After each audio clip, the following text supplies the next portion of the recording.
वह व्यक्ति से रूप से अपना अनुमोदित पाठ सभा पटल पर प्रस्तुत कर सकते हैं। माननीय गृह मंत्री जी।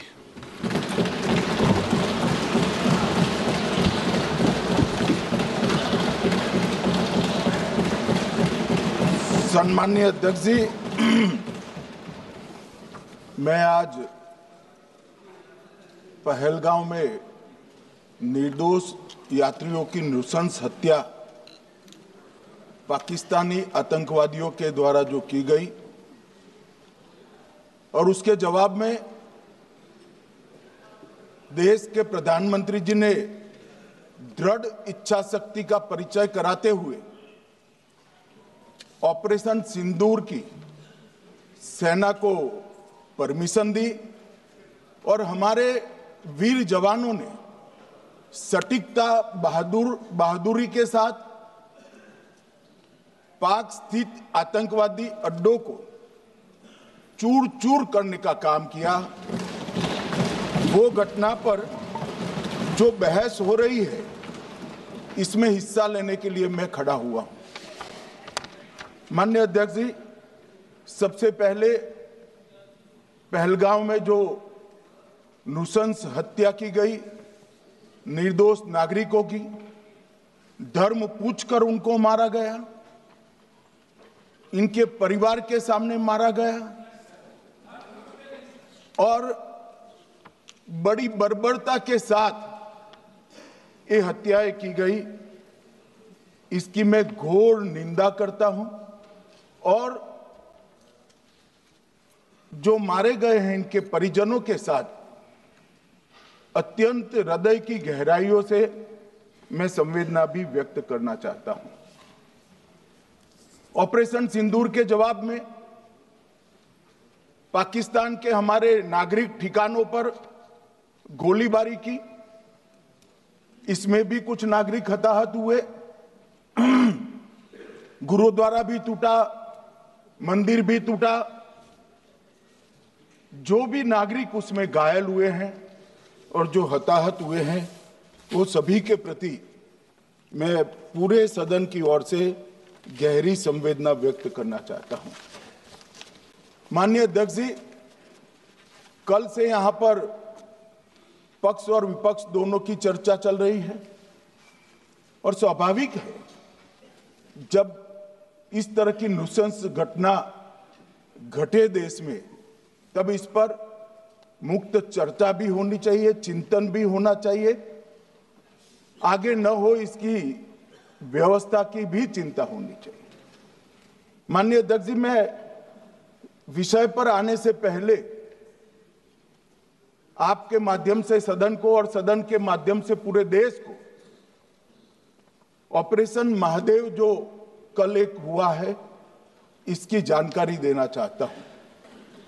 माननीय अध्यक्ष जी, कल ऑपरेशन महादेव में सुलेमान उर्फे फैजल जट, अफगान और जिब्रान, 3 आतंकवादी सेना, सीआरपीएफ और जम्मू कश्मीर पुलिस के संयुक्त अभियान में ऑपरेशन महादेव में मारे गए। और माननीय अध्यक्ष जी, ये जो सुलेमान है, ए श्रेणी का लश्कर तोयबा का कमांडर था पहलगाम हमले में, और गगनगिर आतंकी हमले में वो लिप्त था। इसके ढेर सारे सबूत हमारी एजेंसियों के पास है। अफगान ए श्रेणी का लश्कर तैयबा का आतंकवादी था और जिब्रान भी ए ग्रेड आतंकवादी था। और माननीय अध्यक्ष जी, मैं सदन को और सदन के माध्यम से पूरे देश को बताना चाहता हूं, जिन्होंने बैसरन घाटी में हमारे प्रवासियों को, नागरिकों को मारा था, ये तीनों आतंकवादी ये थे और तीनों मारे गए।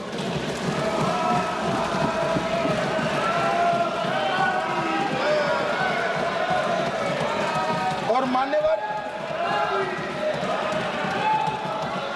मैं आज इस सदन के मैं आज इस सदन के माध्यम से सेना के पैरा 4 सीआरपीएफ के सारे जवान जो अभियान में शामिल थे और जम्मू कश्मीर पुलिस के जो जवान थे, वो सभी को सदन और पूरे देश की ओर से बहुत बहुत साधुवाद देना चाहता हूं। माननीय अध्यक्ष जी, मैं इस ऑपरेशन महादेव के बारे में थोड़ा डिटेल में बताना चाहूंगा। ऑपरेशन महादेव की शुरुआत 22 मई 2025 को, एक प्रकार से तो जिस दिन हत्या हुई थी उसी दिन रात को 22 मई 2025 को हुई। जिस दिन हत्या हुई थी उसी दिन रात को एक सुरक्षा मीटिंग की गई थी जम्मू कश्मीर में। ये पूछ रहे थे, कोई गए नहीं, सिर्फ राहुल गांधी गए। अब आपकी आंख कौन से चश्मे से देख रही है मुझे मालूम नहीं। माननीय अध्यक्ष जी, 1 बजे हमला हुआ, मैं 5:30 बजे श्रीनगर में उतर चुका था। माननीय अध्यक्ष जी, अरे सुनो सुनो, मैं बताता हूँ ना 22 में, सुनो ना प्लीज, धैर्य रखकर सुनो, हमने आपको नहीं टोका है, सुनना पड़ेगा भाई, ऐसे नहीं चलेगा। माननीय अध्यक्ष जी, नहीं, पर बैठे बैठे मत बोलिए आप भी। माननीय अध्यक्ष जी, 23 अप्रैल को टिप्पणी मत करिए। एक सुरक्षा मीटिंग की गई। सभी सुरक्षा बल, सेना, CRPF, BSF, Jammu Kashmir police, और सबसे पहले उसमें निर्णय किया गया कि जो नृशंस हत्यारे हैं वो देश छोड़कर पाकिस्तान भाग न पाए, इसकी हमने पुख्ता व्यवस्था की और भागने नहीं दी। 22 मई को आईबी के पास एक ह्यूमन इंटेल आई और एक क्षेत्र के अंदर, दाची गांव क्षेत्र के अंदर आतंकवादियों की उपस्थिति की सूचना मिली। आईबी और सेना द्वारा दाचीकाम क्षेत्र में अल्ट्रा सिग्नल कैप्चर करने के लिए जो इंस्ट्रूमेंट हमारी एजेंसियों ने बनाए हैं, इसके द्वारा इस सूचना को पुख्ता करने के लिए मई से 22 जुलाई तक लगातार प्रयास किए गए।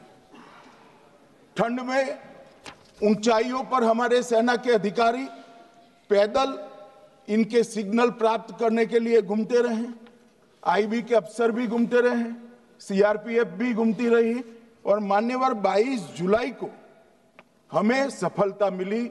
सेंसर्स के माध्यम से आतंकवादी होने की पुष्टि मिल गई।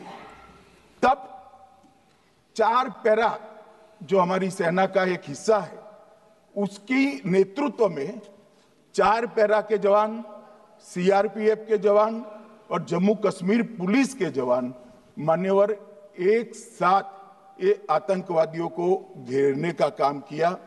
सेना, सीआरपीएफ, जम्मू कश्मीर पुलिस की मीटिंग भी की गई।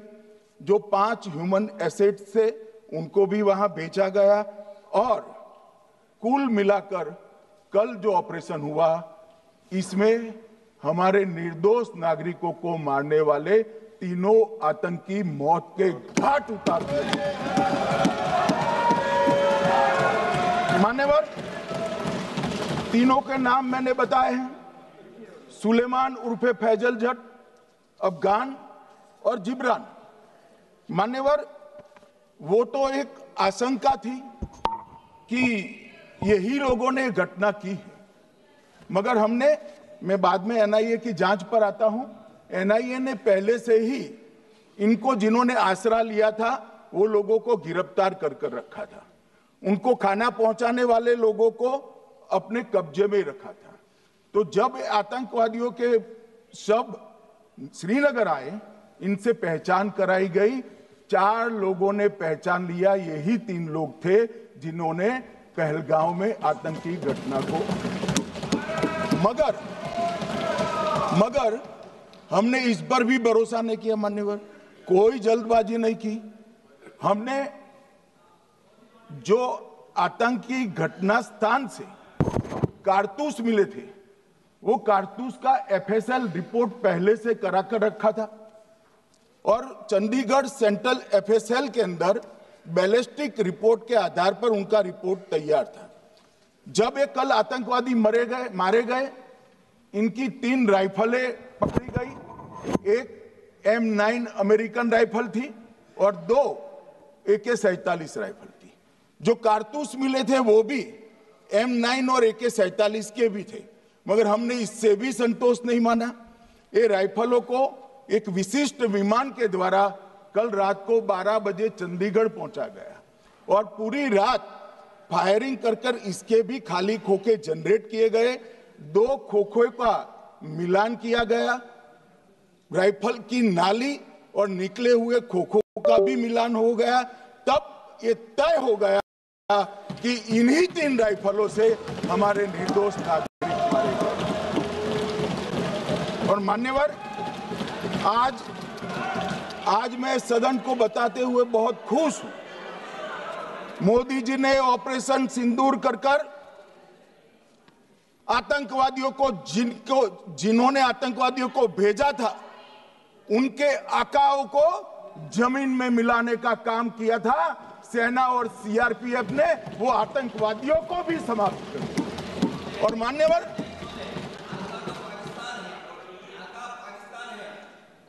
कौन पाकिस्तान से आपकी बात होती है क्या? अरे बैठ जाओ भाई।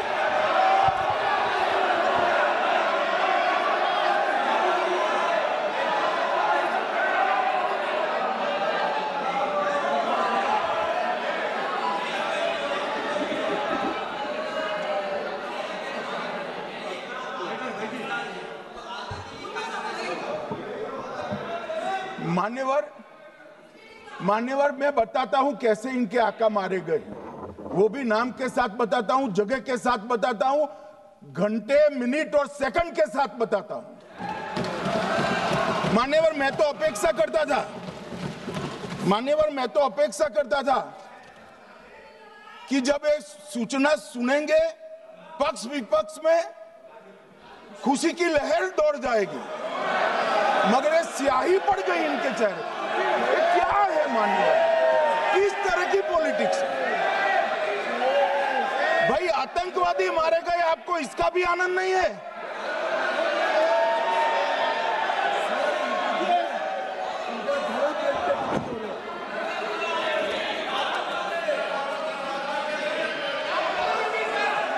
अखिलेश जी बैठ जाइए, मेरा पूरा जवाब सुनिए, आपका सब जवाब आ जाएगा। भाई, आप आतंकवादियों का धर्म देखकर दुखी मत होइए।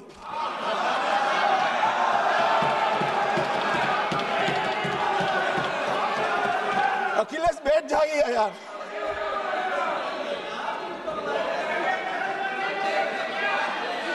अखिलेश जी बैठ जाइए। मान्यवर, किसी को संशय रखने की जरूरत नहीं है। बैलिस्टिक रिपोर्ट मेरे पास है, मेरे हाथ में है और 6 वैज्ञानिकों ने इसको क्रॉस चेक किया है। सुबह 4:46 पर फोन पर मुझे 6 ने वीडियो फोन पर कहा है कि 100% वही गोलियां हैं जो वहां चलाई। मान्यवर, ये हमारे देश की सेना, सीआरपीएफ और जम्मू कश्मीर पुलिस, ये तीनों का एक साझा बहुत बड़ा कामयाबी है, जिस पर 140 करोड़ को नाज होना चाहिए, देश की जनता को नाज। मान्यवर, मैं तो गया था वहां पर जब ये घटना हुई। दूसरे दिन इनके परिजनों को मिला था। 6 दिन की शादी वाली बच्ची विधवा होकर मेरे सामने खड़ी थी। आज तक मैं वो दृश्य नहीं भूल सकता। मगर आज सारे परिजनों को मैं कहना चाहता हूं कि मोदी जी ने ऑपरेशन सिंदूर से भेजने वालों को भी मारा और हमारे सुरक्षा बलों ने जिनको भेजा था उनको भी मारा और एक ऐसा सबक सिखाया है कि आने वाले कई दिनों तक कोई ऐसी हिम्मत नहीं कर पाएगा। मान्यवर, मैं थोड़ा एनआईए की जांच के बारे में भी बताना चाहूंगा।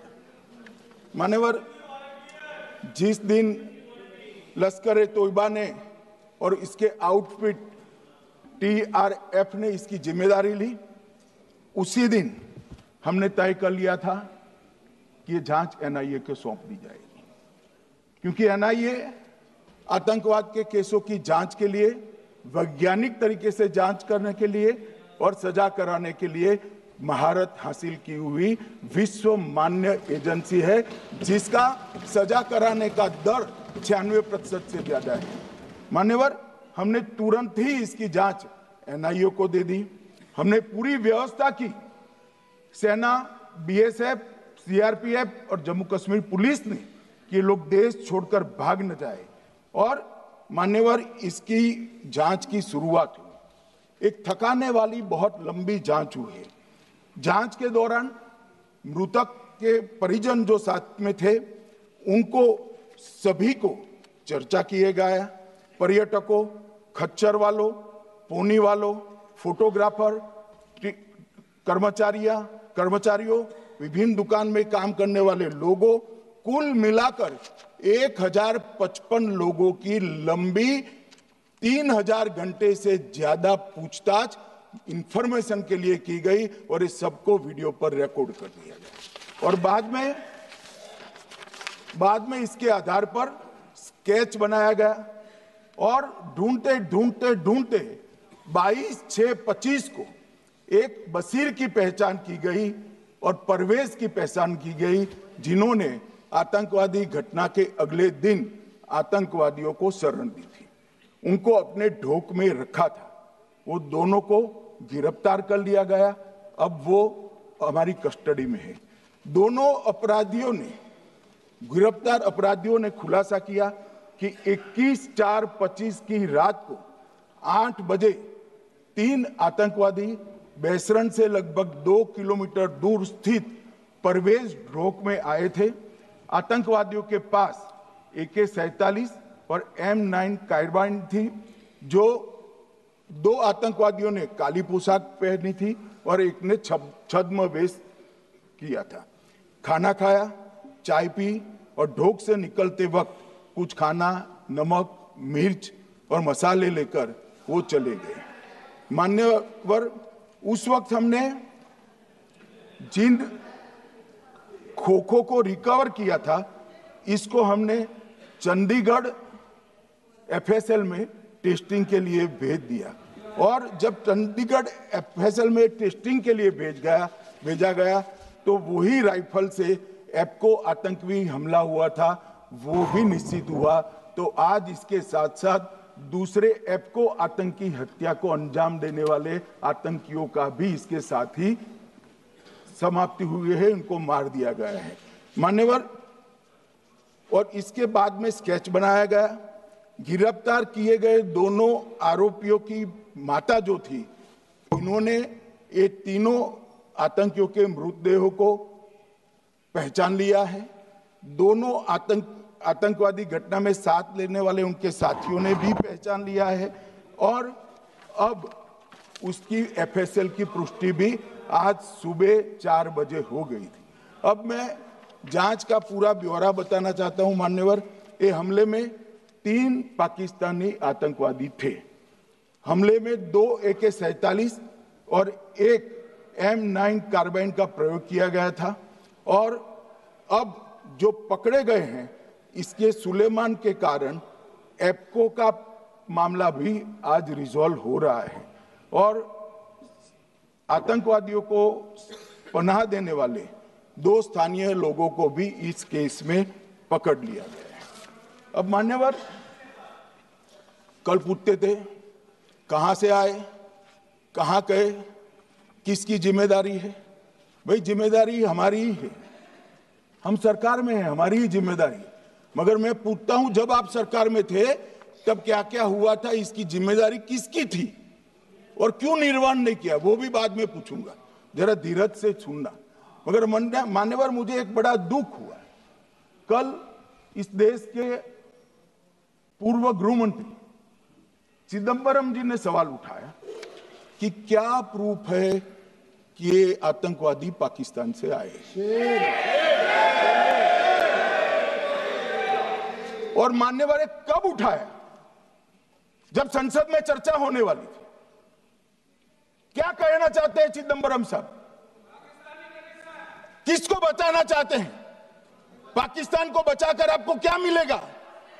वो ये कह रहे हैं कि और क्या है, मत जवाब दो ना तुम।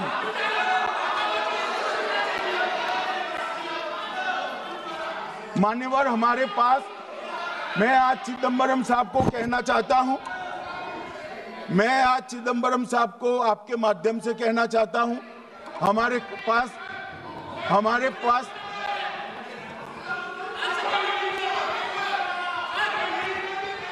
मान्यवर हमारे पास प्रूफ है, वो भी मैं सदन के सामने रखना चाहता हूं कि तीनों पाकिस्तानी थे। 3 में से 2 के पाकिस्तान के वोटर नंबर भी आज हमारे पास उपलब्ध है। मान्यवर ये राइफलें हैं, ये राइफलें भी हमारे पास उपलब्ध है। इनके पास से जो चॉकलेटें मिली हैं, वो चॉकलेटें ढोक में से मिली, वो भी पाकिस्तान की बनाई हुई चॉकलेट है। मान्यवर ये कहते हैं कि पाकिस्तानी नहीं थे, इसका मतलब पूरी दुनिया के सामने इस देश का एक पूर्व गृह मंत्री पाकिस्तान को क्लीन चिट दे रहा है।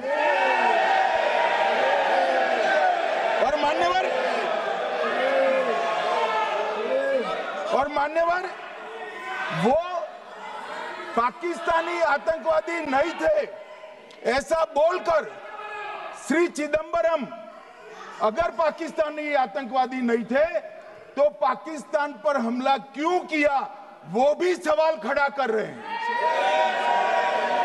मान्यवर आज पूरी दुनिया ने हमारे संसद सदस्य गए थे, स्वीकारा था कि हमला पाकिस्तान ने किया है, और इस देश का गृह मंत्री जो कांग्रेस पार्टी से आता है वो कहता है कि क्या सबूत है। अरे मुझसे मांगते मैं दे देता, टीवी से मांगते हैं, पूरी दुनिया के सामने उजागर करते हैं, शक सुबह खड़ा करते हैं। पाकिस्तान को बचाने का इनका ये षड्यंत्र आज 130 करोड़ लोग जान रहे हैं। बच नहीं पाओगे आप लोग, बच नहीं पाओगे। मान्यवर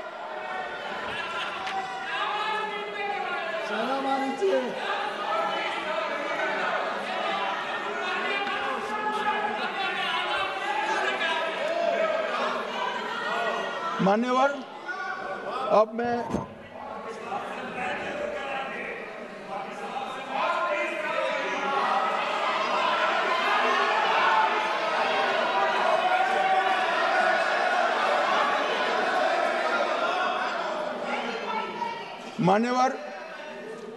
मैं पहलगांव आतंकी हमला और ऑपरेशन सिंदूर, ये दोनों घटनाक्रम के लिए मान्यवर ये अभी से थक जाते हैं।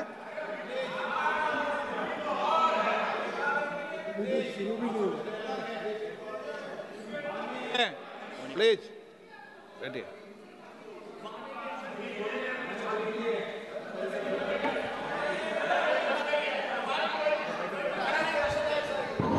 मान्यवर मैं आपके माध्यम से कहना चाहता हूं, थोड़ा धैर्य रखे भैया, अभी तो शुरू हुआ है, अभी तो शुरू हुआ है। मान्यवर मैं पहलगांव आतंकी हमला और ऑपरेशन सिंदूर के बारे में पूरा घटनाक्रम बताना चाहता हूं। कल ढेर सारे सवाल उठाए, वैसे तो मुझे लगता था कि कल रक्षा मंत्री जी के भाषण के बाद शायद कांग्रेस पार्टी सपोर्ट में भाषण देना शुरू करेगी, और अगर थोड़ी बहुत जनता की इच्छा की परख होती तो वो ही करते, मगर नहीं करा, क्योंकि रक्षा मंत्री जी ने बहुत बारीकी से ऑपरेशन सिंदूर की सफलता, इसकी जरूरियात, इसकी प्रासंगिकता और इसके परिणाम, इसके बारे में बहुत अच्छे तरीके से सदन के माध्यम से पूरी देश की जनता के सामने रखा जाता है। मगर फिर भी उन्होंने बहुत सारे सवाल किए। अब सवाल किए हैं तो मुझे जवाब देना भी पड़ेगा, उनको सुनना भी पड़ेगा। मान्यवर, मैं पूरा घटनाक्रम बताना चाहता हूं। मान्यवर, 22 अप्रैल को पहलगांव में आतंकवादी हमला हुआ। इसमें 26 लोग मारे गए, 25 भारतीय और 1 नेपाली नागरिक। हमने उसी वक्त मैं श्रीनगर जाने के लिए निकल गया। रात को ही सुरक्षा बलों की मीटिंग कर ये भाग न पाए इसकी व्यवस्था की। माननीय मोदी जी ने 23 और 30 अप्रैल को सीसीएस की मीटिंग चेयर की। ये कह रहे हैं, मैं आज बताना चाहता हूं कि सीसीएस की 23 अप्रैल की मीटिंग में क्या हुआ।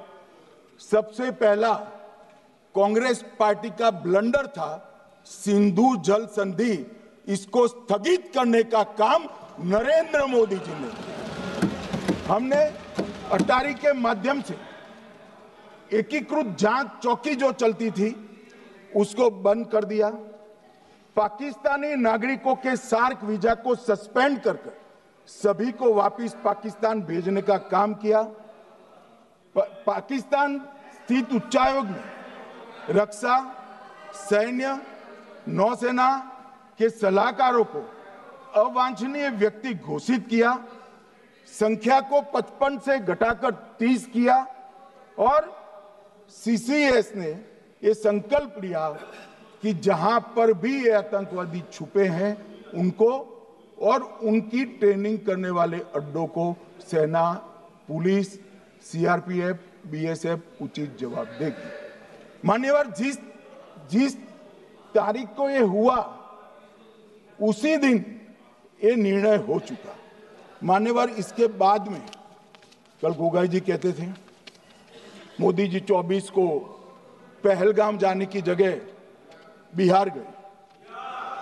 सुनो यार। मान्यवर, मोदी जी जब ये पहलगाम घटना हुई यहां नहीं थे, विदेश में थे। आने के बाद तुरंत सीसीएस बैठक की और मोदी जी जिस दिन बिहार गए उस दिन पहलगाम में कुछ नहीं, कोई नहीं था, सिर्फ राहुल गांधी थे। सारे लोग चले गए थे, सारे लोग वहां से अपने अपने ठिकाने पर चले गए थे। मगर इन्होंने एक बात कही, उस पर मेरी आपत्ति है। मान्यवर, उन्होंने कहा 24 अप्रैल को चुनावी भाषण किया।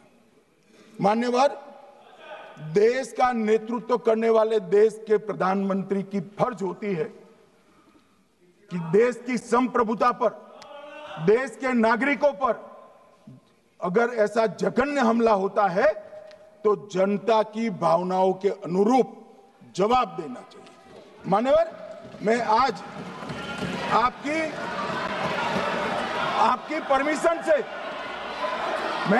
परमिशन से मोदी जी के बिहार भाषण के कुछ अंश पढ़ना चाहता हूं। कोट अनकोट है। 22 अप्रैल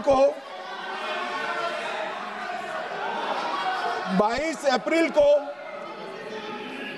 पहलगाम का यह हमला केवल निहत्थे पर्यटकों पर नहीं बल्कि पूरे भारत की आत्मा पर एक दुस्साहसपूर्ण प्रहार है।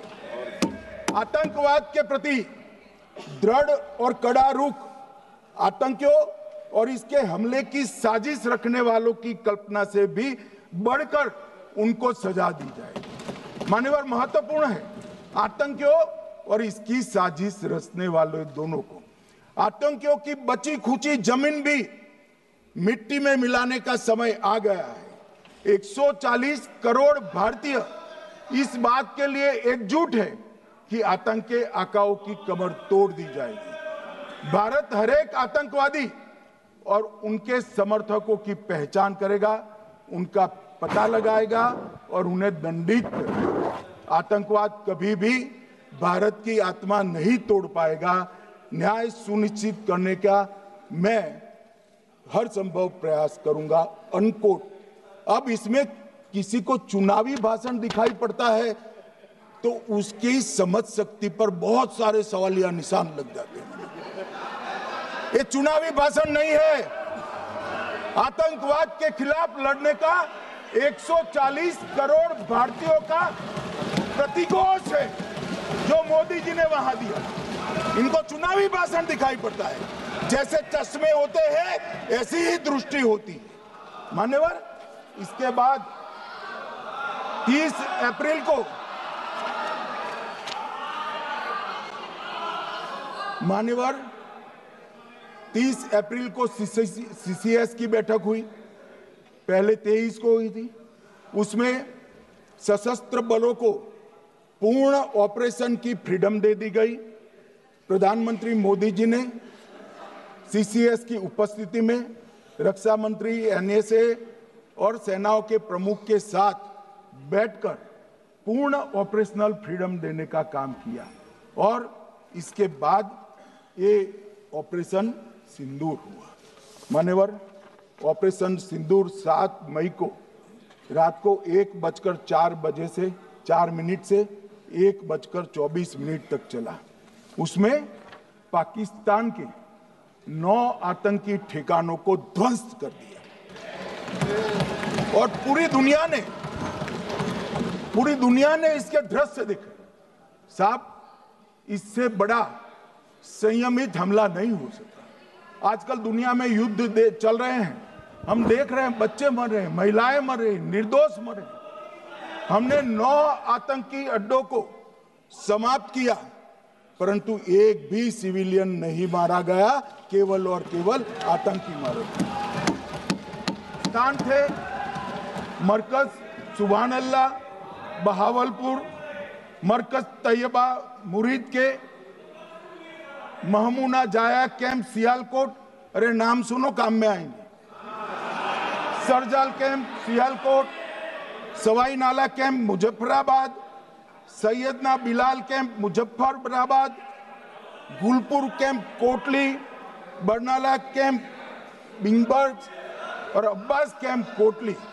मान्यवर, सर्जिकल स्ट्राइक और एयर स्ट्राइक में हमने पाक ऑक्यूपाई कश्मीर में ही हमला किया, एक प्रकार से भारत के हिस्से पर ही हमला किया। पाक ऑक्यूपाई कश्मीर हमारा ही है, तो हमने तो हमारे हिस्से में हमला किया। मगर इस बार 100 किलोमीटर अंदर घुसकर पाकिस्तान की भूमि पर आतंकवादियों को तबाह करने का काम। और मान्यवर, ये आतंकी के ठिकानों पर हमला हुआ, इसमें मारा कौन गया? हाफिज मोहम्मद जमील जैसे मोहम्मद के प्रमुख मौलाना मसूद अजहर के बहनोई, मुदस्सर खादियान मरकज तैयबा मुरीद का प्रमुख, याकूब मलिक जेएम पदाधिकारी, मोहम्मद हमसा जमील जेएम ऑपरेटिव, मोहम्मद यूसुफ अजहर गंभीर रूप से घायल था, फिर मारा गया। जैसे मोहम्मद का आमिर मोहम्मद हसन खान गंभीर रूप से घायल था, फिर मारा गया। जेएम ऑपरेटिव मोहम्मद हसन गंभीर रूप से घायल हुआ। अब्दुल मलिक, खालिद अबू अक्स और नोएम मलिक, इनका कोई पता ठिकाना नहीं। और मान्यवर, ये पूछते थे मुझे कल कि पहलगांव के दोषी कहां गए, वो पहलगांव के दोषी कहां गए? ये जो मैंने, अरे सुनो ना यार, ये जो 10 मैंने नाम पढ़े हैं, इसमें से 8 ये चिदंबरम एंड कंपनी के समय में आतंकवादी घटना घटाने वाले लोगों को नरेंद्र मोदी जी ने मारा। ये हमें पूछते हैं कहां गए? अरे भाई, आपके समय में जो छुप गए थे उनको चुन चुन कर हमारी सेना ने समाप्त कर दिया है। और ये 10 नहीं,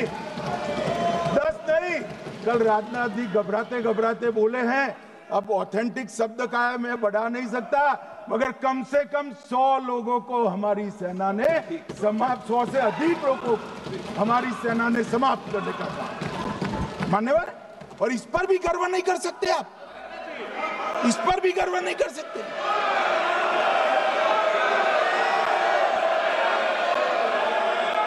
मान्यवर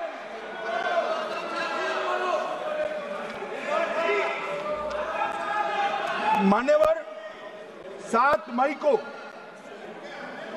1:26 पर 22 मिनट पर ये हमारा काम समाप्त हो गया। हमारे डीजीएमओ ने उनके डीजीएमओ को बता दिया कि भाई हमने आतंकवादी हमलों पर स्थानों पर सिर्फ हमला किया है, इनके हेडक्वार्टर पर हमला किया है, जो हमारा आत्मरक्षा का अधिकार है। पूरी दुनिया इसको एक्नॉलेज करती है।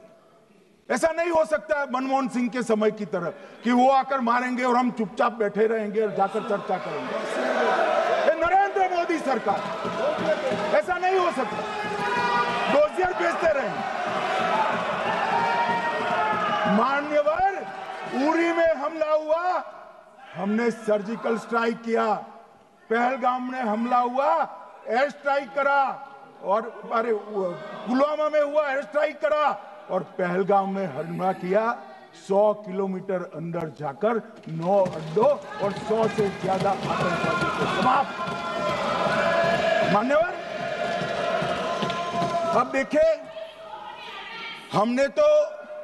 हमने तो हमला किया था पाकिस्तान स्थित टेररिस्ट ठिकानों पर। अब पाकिस्तान से गलती हो गई। टेररिस्ट ठिकानों पर जो हमला किया था उसको वो अपने पर का हमला मान बैठे और पूरी दुनिया में कहते थे कि हमारा टेररिज्म से कोई लेन देन नहीं है। ये तो अब ऐसे ही ग्रुप करते हैं, हम तो विक्टिम है, जो मनमोहन सिंह ने सर्टिफाइड भी कर दिया था कि ये भी विक्टिम है। मान्यवर, मगर दूसरे दिन इनकी श्रद्धांजलि का कार्यक्रम हुआ और पाकिस्तान को मालूम नहीं पड़ा कि ये पूरी दुनिया देखेगी।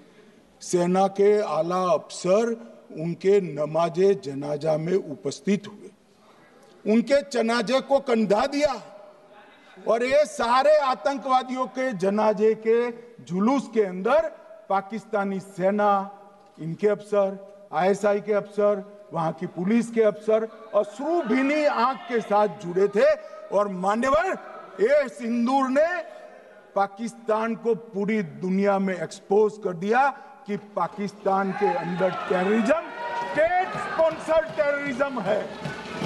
ये पूरी तरह से मान्यवर, पूरी तरह से एक्सपोज हो गया। 8 मई को पाकिस्तान ने हमारे रिहायशी इलाकों में हमला किया, हमारे सेना के अड्डों पर हमला किया, मगर एक भी मिसाइल से उनका कुछ नुकसान नहीं कर पाई। बहुत नजदीक से की हुई गोलाबारी के कारण हमारे गुरुद्वारा टूटा, एक मंदिर टूटा, कुछ हमारे नागरिक हताहत हुए। और दूसरे दिन 9 मई को मोदी जी ने सेना को हुक्म दिया, एक मीटिंग करी। राजनाथ जी, मोदी जी, एनएसए, सेना के सारे अध्यक्ष, और जवाब देने का तय किया और उनके 11 एयरबेस को क्षतिग्रस्त करने का काम किया। मान्यवर, 8 एयरबेस इतने सटीक तरीके से तोड़े गए, पाकिस्तान की पूरी एयर डिफेंस सिस्टम धरी की धरी रहेगी, कुछ नहीं कर पाई। नूर खान चकलाला एयरबेस तोड़ दिया गया, मुरीद तोड़ दिया गया, सुगुर्दा तोड़ दिया गया, रफीकी तोड़ दिया गया, रहीम यार खान तोड़ दिया गया, जकोबाबाद तोड़ दिया गया, सुक्कुर और भोलारी भी तोड़ दिया। और सुक्कुर, लाहौर, अरिफवाला, चुनेन, जकोकाबाद और नया चोर, ये 6 रडार सिस्टम भी उनके पूरी तरह से ध्वस्त कर दिए। 2 surface to air guided weapon Lahore और ओकारा में इनका जखीरा भी समाप्त कर दिया गया। और मान्यवर, ये हर चीज में पॉलिटिक्स करते, हर चीज में। जब उन्होंने हमारे रिहायशी इलाकों पर हमला किया, फिर भी हमने इनके रिहायशी इलाकों पर हमला नहीं किया, सिर्फ इनके एयरबेस और एयर डिफेंस सिस्टम को निशाना बनाया और उनकी आक्रमण करने की क्षमता को पंगु कर रख दिया। हमारी पूरी सेना, पूरी वायुसेना, पूरी नौसेना अक्षुण्ण थी और उनकी हमला करने की क्षमता को हमने छिन्न विछिन्न कर दिया। पाकिस्तान के पास शरण में आने के अलावा और कोई चारा ही नहीं था। इसलिए मान्यवर, इसलिए 10 मई को डीजीएमओ ने, पाकिस्तान के डीजीएमओ ने भारत के डीजीएमओ को फोन किया और 5 बजे हमने इस संघर्ष को विराम किया। अब मान्यवर,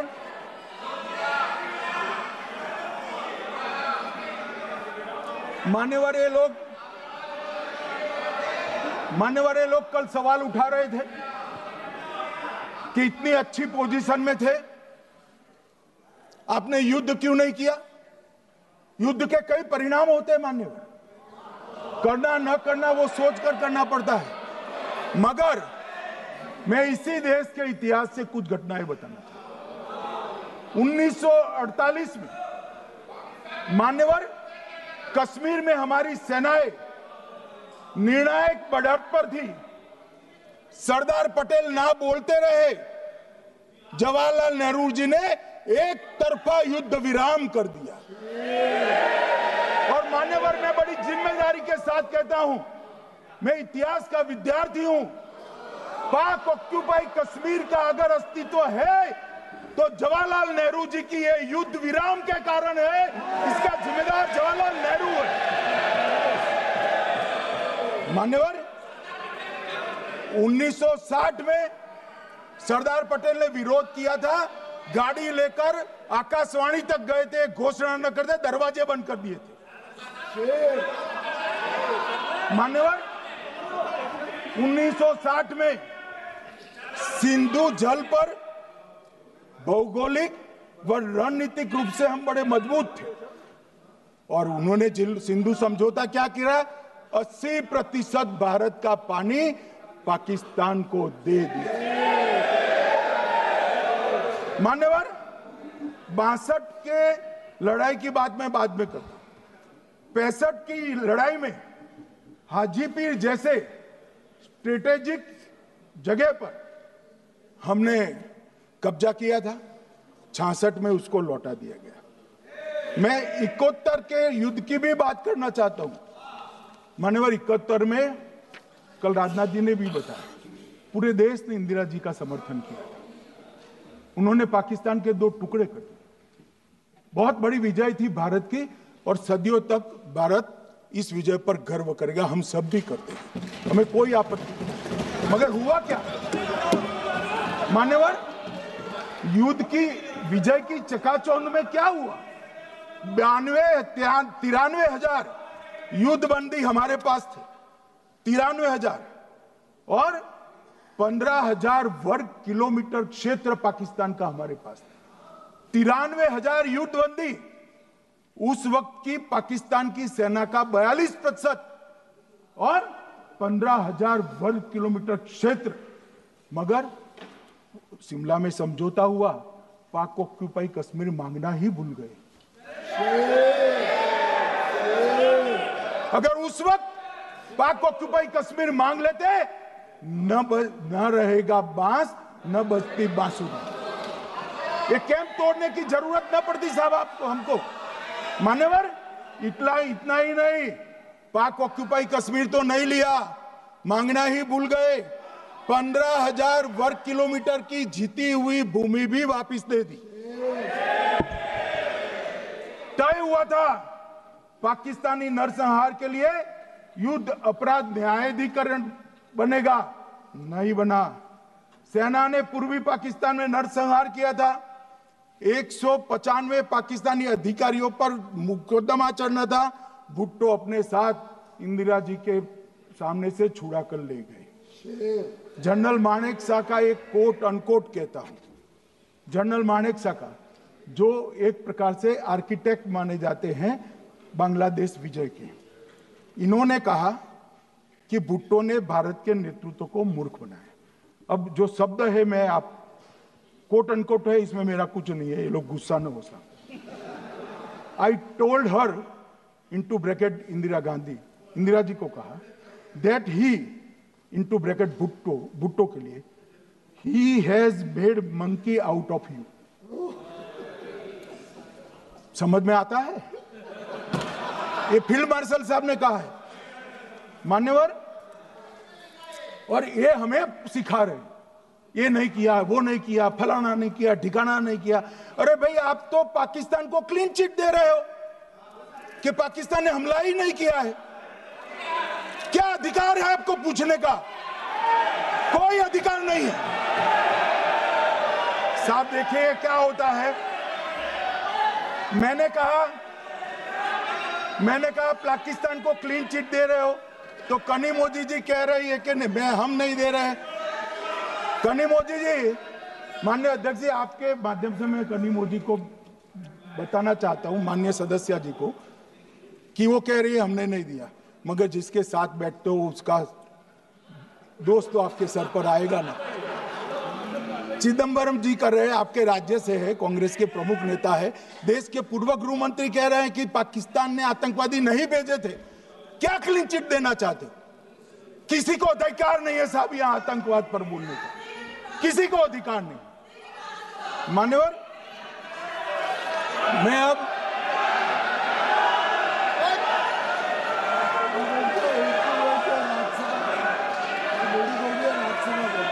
मान्यवर, मैं उनको बताना चाहता हूं, अभी आधा भी नहीं हुआ है, जरा सुनो।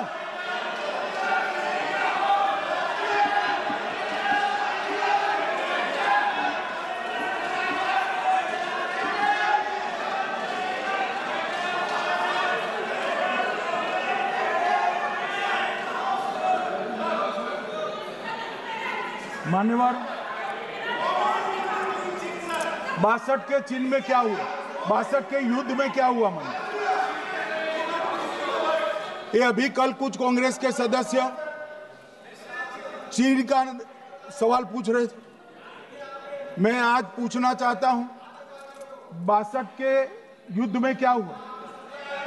38,000 वर्ग मीटर, पूरा सदन ध्यान से सुने, 38,000 वर्ग मीटर अक्साई चीन का हिस्सा चीन को दे दिया गया, और वर्ग किलोमीटर ही बोला, वर्ग किलोमीटर। और मान्यवर, ऐसी ही चर्चा उस वक्त सदन में हुई, मैं तो बड़ी गंभीरता से जवाब दे रहा हूं, मुझे बोलने नहीं देते। जवाहरलाल नेहरू जी ने क्या कहा? वहां घास का एक तिनका भी नहीं उगता है, वो जगह को क्या करे? तो एक संसद सदस्य ने, नेहरू जी का सर मेरे जैसा था, महावीर प्रसाद त्यागी जी ने कहा कि आपके सर पर भी एक बाल नहीं, वो चीन बेच दे क्या? मान्यवर इस तरह से जवाब देते थे, नॉन सीरियस टाइप के जवाब।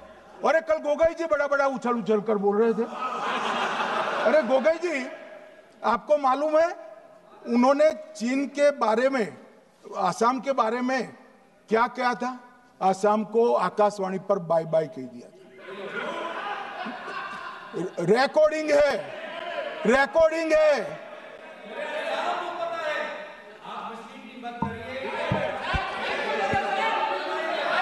मान्यवर, मैं भी सहमत हूं, पूरे आसाम को पता है। मान्यवर,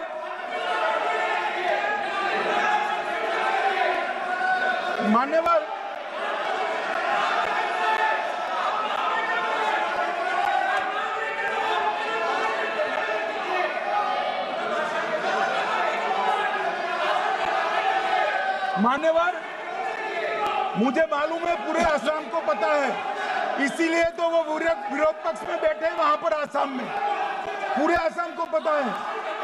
और मान्यवर,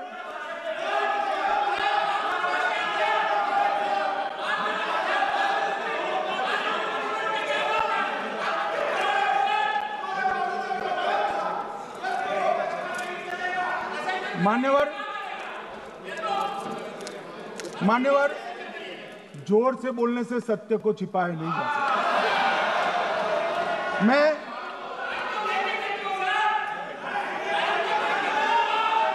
मान्यवर, मैं selected words of Jawaharlal Nehru series volume 29 पृष्ठ 231 पर से एक जवाहरलाल नेहरू जी के पत्र को कोट करना चाहता हूं। अनौपचारिक रूप से संयुक्त राज्य अमेरिका ने यह सुझाव दिया कि चीन को संयुक्त राष्ट्र में तो ले लिया जाए, मगर सुरक्षा परिषद को नहीं। सुरक्षा परिषद में भारत को लेना चाहिए। यह अमेरिका का प्रस्ताव था। नेहरू जी ने कहा, हम इसे स्वीकार नहीं करते क्योंकि इससे चीन के साथ हमारे संबंध खराब होंगे और चीन जैसे महान देश को बुरा लगेगा। मान्यवर, आज चीन सुरक्षा परिषद में है और भारत बाहर है। मोदी जी प्रयास करें अंदर ले जाने का। इसका कारण जवाहरलाल नेहरू का ये स्टैंड है।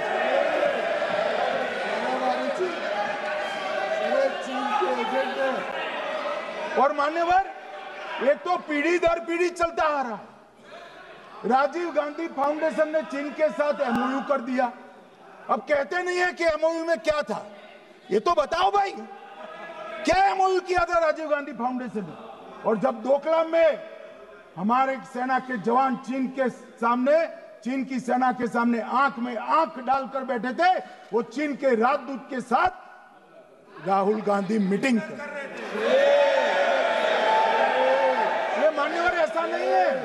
जवाहरलाल नेहरू, सोनिया गांधी, राहुल गांधी, तीन पीढ़ी तक के चीन का प्रेम उतरता जा रहा है। मान्यवर,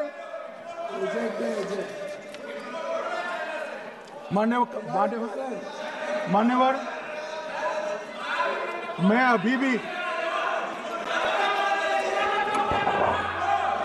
अभी भी एक बात इस महान सदन के माध्यम से देश की जनता को कहना चाहता हूं, जो मेरी मान्यता है। ये सारी आतंकवाद की जड़ पाकिस्तान है और पाकिस्तान कांग्रेस पार्टी की भूल है। पार्टीशन स्वीकार न करते, पाकिस्तान कभी न होता। इन्होंने पार्टीशन को स्वीकार कर देश को तोड़ा है। मान्यवर, कल विदेश मंत्री जी बता रहे थे शर्म शेख सम्मेलन का बलूचिस्तान ब्लंडर, जिसने पाकिस्तान को हमारे साथ चर्चा करने के लिए इक्वल फुटिंग पर ला दिया। मान्यवर, अब ये टेररिज्म की बात करते हैं। मैं इसमें भी पूरे देश की जनता को टेररिज्म की विगत 20 साल की स्थिति से अवगत कराना चाहता हूं। मान्यवर, अटल जी की सरकार थी। 2002 में टेररिज्म को समाप्त करने के लिए अटल जी की सरकार, एनडीए की सरकार, भाजपा सरकार पोटा का कानून लेकर आई। मान्यवर, मैं सदन को याद कराना चाहता हूं, पोटा कानून का विरोध किसने किया था? किसने किया? कांग्रेस पार्टी ने किया। हमारे पास बहुमत नहीं था राज्यसभा में। मजबूरन हमने कानून को घिर गया, मजबूरन संयुक्त सत्र बुलाना पड़ा और पोटा कानून संयुक्त सत्र में पारित हुआ। देश नहीं भूल सकता मान्यवर। और पोटा कानून को रोककर आज भी कांग्रेस पार्टी के नेता जब बोले तब कहे, पोटा कानून को रोककर किसको बताना चाहते थे आप? किसको बचाना चाहते थे? पोटा तो आतंकवादियों के खिलाफ था। पोटा को रोककर अपनी वोट बैंक का उल्लू सीधा करने के लिए आप आतंकवादियों को बचाना चाहते। और मान्यवर, 2004 में अटल जी की सरकार गई, मनमोहन सिंह, सोनिया गांधी की सरकार आई। आते ही पहला काम क्या किया मान्यवर? पहली ही कैबिनेट में पोटा कानून को रद्द कर दिया।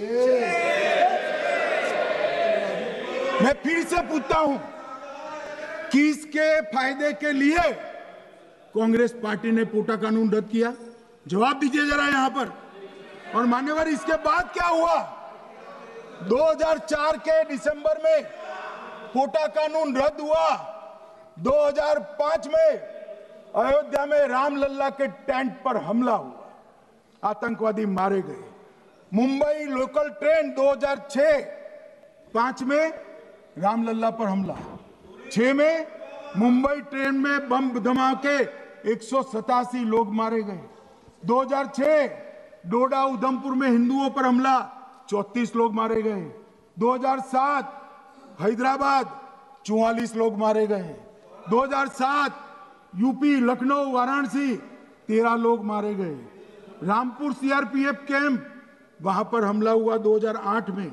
2008 में श्रीनगर के आर्मी के काफिले पर हमला हुआ, 10 सुरक्षा बल मारे गए। मुंबई आतंकी हमला 2008 में हुआ, 246 लोग मारे गए। जयपुर में 8 बम धमाके हुए, 64 लोग मारे गए। 2008 में अहमदाबाद में 21 बम धमाके हुए, 57 लोग मारे गए। दिल्ली में 2008 में 5 धमाके हुए, 22 लोग मारे गए। और पुणे की जर्मन बेकरी 17 लोग मारे गए। वाराणसी में 10 में धमाका हुआ, 11 में मुंबई में 3 धमाके हुए, 27 लोग मारे गए। अब मैं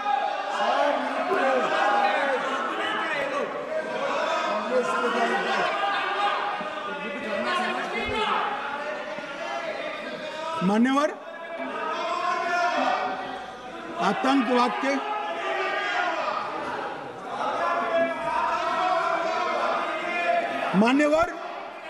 आतंकवाद के खिलाफ लड़ाई होती, कभी वो हमला करते हैं, मगर सवाल ये है कि इन्होंने 5 से 11 के बीच में 27 जघन्य हमले किए, 1000 के करीब लोग मारे गए। आपने क्या किया? क्या किया आपने? जवाब दीजिए, क्या किया? और मैं राहुल गांधी जी को चैलेंज देना चाहता हूं, इन्होंने इस आतंकवादी हमलों के खिलाफ उनकी सरकार ने जो कदम उठाए, यहां खड़े रहकर हिम्मत से बताए देश की जनता को, कुछ नहीं किया मान्यवर। ये यहां से आतंकवादियों की फोटो पाकिस्तान भेजते रहे, डोजियर भेजते रहे। और मान्यवर ये कहते हैं कि आपके समय में भी हमले हुए, मैं उनको अंतर समझाना चाहता हूं, वो देख नहीं पा रहे। मान्यवर, हमारे समय में जो भी आतंकवादी घटना हुई, पाक प्रेरित और कश्मीर सेंट्रिक हुई।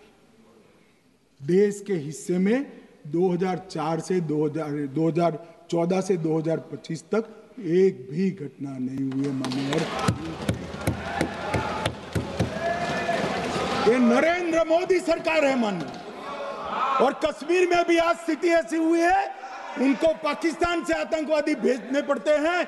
कश्मीर में आतंकवादी अब हमारे नहीं बनते मान्यवर। और मैं सलमान खुर्शीद जी को भी याद करना चाहता हूं। एक बार मैंने बड़े सवेरे में नाश्ता करता था, टीवी पर उनको रोते हुए देखा। मुझे लगा क्या हुआ, कोई बड़ी घटना हो गई। तो रोते रोते वो श्रीमती सोनिया गांधी के घर से बाहर आ गए कि बाटला हाउस की घटना देखकर सोनिया जी फूट फूट कर रो पड़ी। अरे रोना था तो शहीद मोहन शर्मा के लिए रोते, बाटला हाउस के आतंकवादियों के लिए रोना आता है। और मान्यवर हमें पूछते हैं कि आपने क्या किया, कोई अधिकार नहीं है पूछने का, कोई अधिकार नहीं है मान्यवर। और ये हमें पूछते थे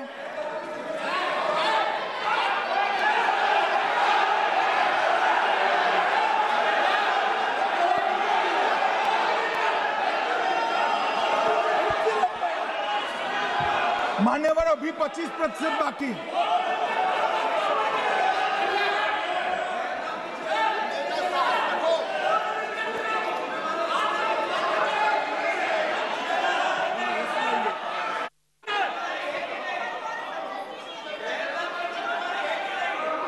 बैठिए, जवाब दे रहे हैं ना आपका, जवाब दे रहे हैं आपका। पहलगांव के बाद जो घटनाक्रम घटित उसका जवाब दे दिया ना माननीय गृह मंत्री जी ने। आपने पूछा आतंकवादियों क्या हुआ, आतंकवादियों का जवाब दे दिया। क्या पूछना चाहते हैं आप? आपने हर सवाल पूछा, हर सवाल जवाब सुनिए। माननीय गृह मंत्री जी।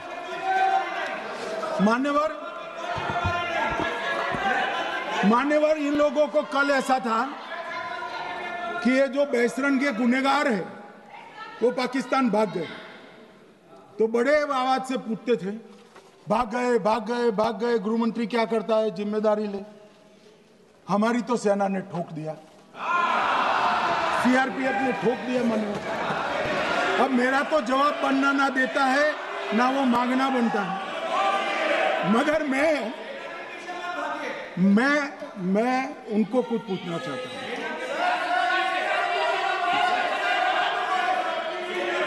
मान्यवर,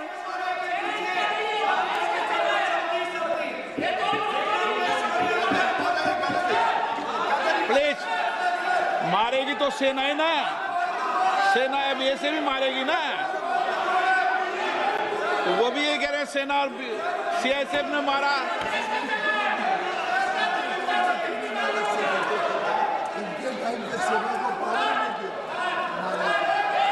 मान्यवर, ये कहते हैं,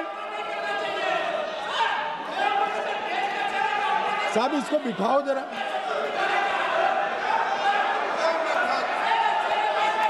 हाँ, प्लीज बैठिए बैठिए बैठिए बैठिए बैठिए।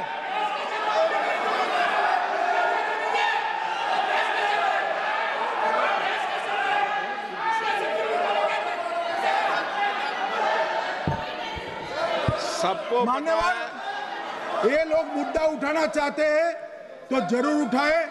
मैं आज सुबह ही सलमान खुर्शीद जी का वो इंटरव्यू मेरे मोबाइल में रिजर्व कर आया हूं। आप जब भी कहोगे ये पूरे टीवी पर बताने के लिए मैं तैयार हूं। सेव कर आया हूं। इनकी इच्छा है तो कल एक समय तय करिए, यहां बता दीजिए चारों टीवी में, और देश की जनता भी देख ले।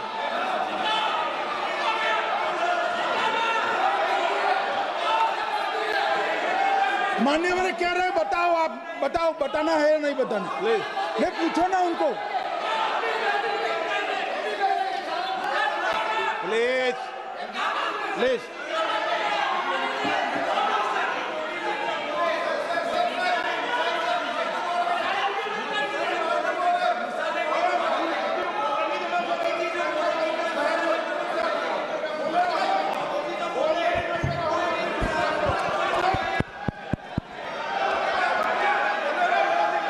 बिट्टू बैठ जाओ। मान्यवर, ये पूछ रहे थे कि क्यों भाग गए। अब मेरा समय काफी जाएगा, मैं जरा संक्षिप्त में कहता हूं, घटनाओं पर नहीं जाऊं। दाऊद इब्राहिम कासकर 1986 में भागा, श्री राजीव गांधी की सरकार। सैयद सलाउद्दीन 93 में भागा, कांग्रेस की सरकार। टाइगर मेमन 93 में भागा, कांग्रेस की सरकार। अनीस इब्राहिम कासकर 93 में भागा, इनकी सरकार। रियाज भटकल 2007 में भागा, इनकी सरकार। इकबाल भटकर 2010 में भागा, इनकी सरकार। मिर्जा सादाब बेग 2009 में भागा, इनकी सरकार। अब मान्यवर, मेरा तो जवाब मांग लिया, हमारे सुरक्षा बलों ने मेरा जवाब भी दे दिया, अब राहुल गांधी इसका जवाब दे।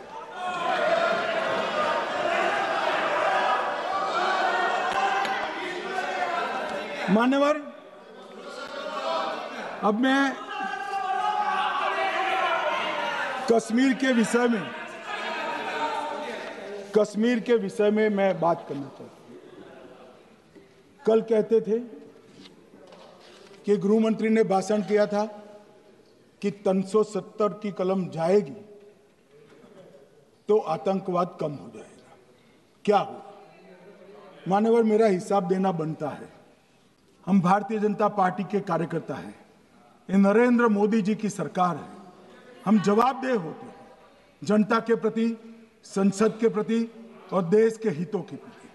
मैं आज देश की जनता के सामने 2004 से 14 और 2015 से 25 10-10 साल का लेखा जोखा रखना चाहता हूं।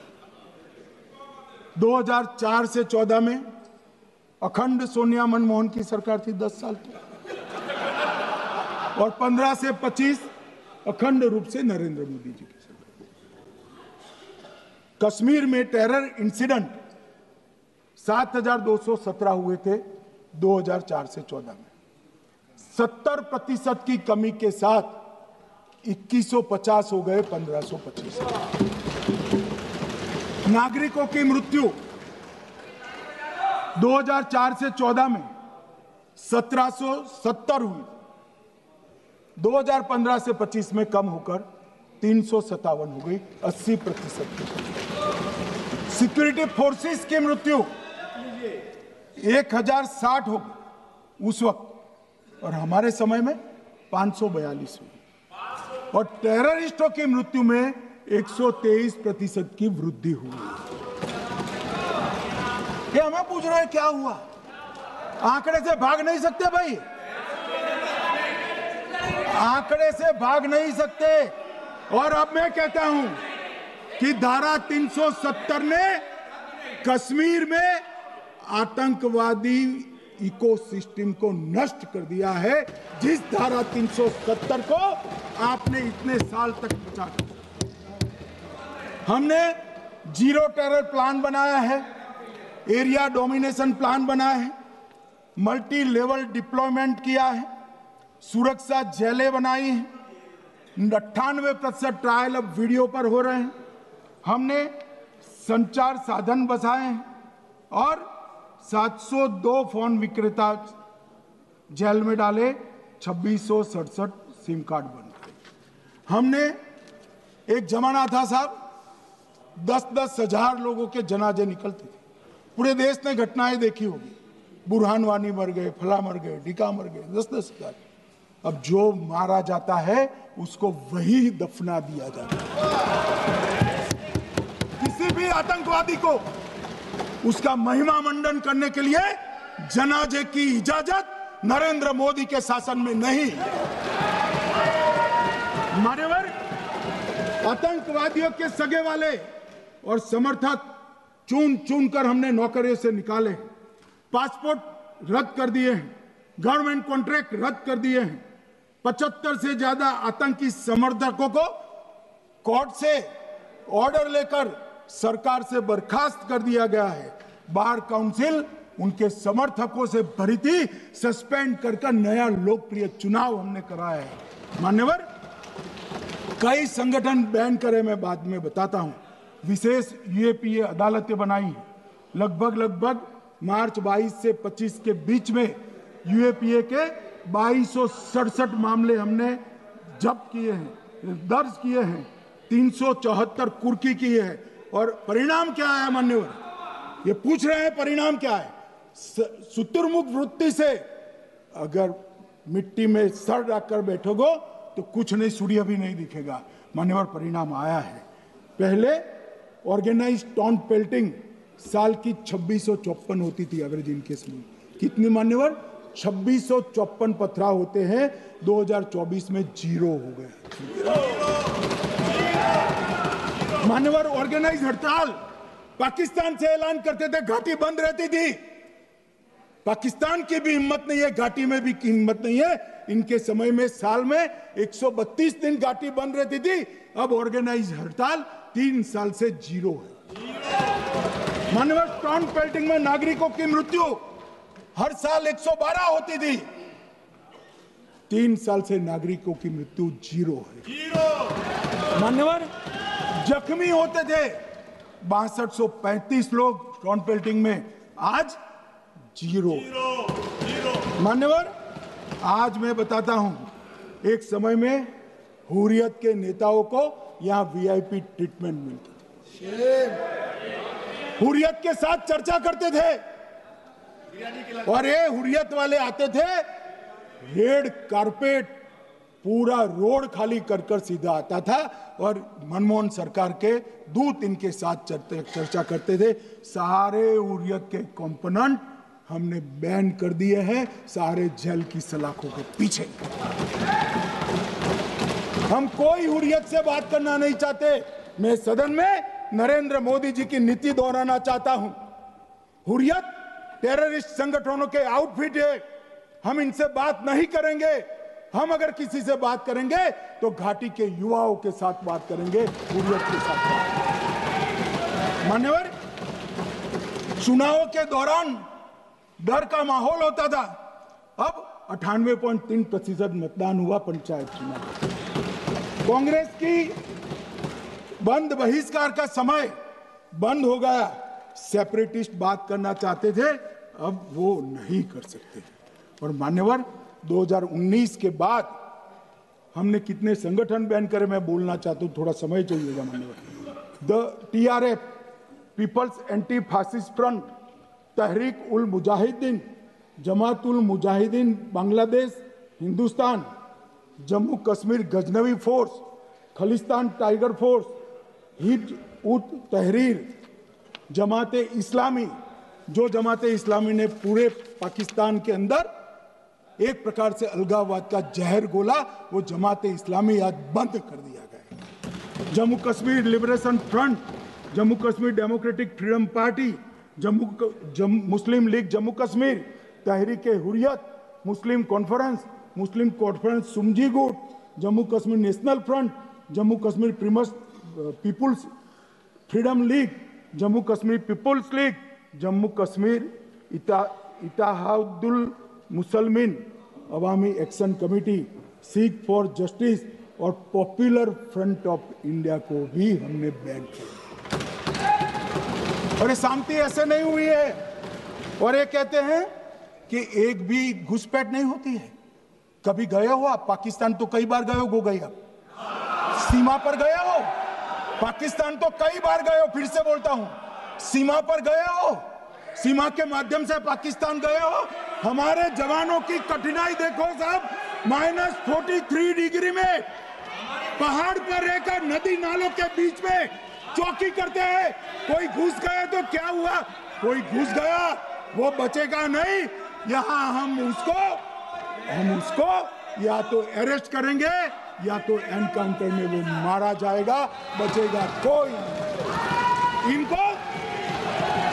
इनको सीमा की भौगोलिक कठिनाइयां मालूम नहीं। वहां मान्यवर कई नदी नाले हैं, वेग से पानी आता है, -46 डिग्री टेम्परेचर है, नीचे सुरंगें बनाते हैं। और ये तो ऐसे कह रहे हैं घुस गए। अरे भाई, आपके मन में तो, आपके समय में तो घुसने की जरूरत ही नहीं थी। आप बुलाते थे वीजा देकर, क्यों घुसेंगे? घुसने की जरूरत ही, जैसे आप पाकिस्तान जाते हो वैसे वो यहां आते। मानवर, अब ये कैसे हमें पूछ सकते हैं? मान्यवर,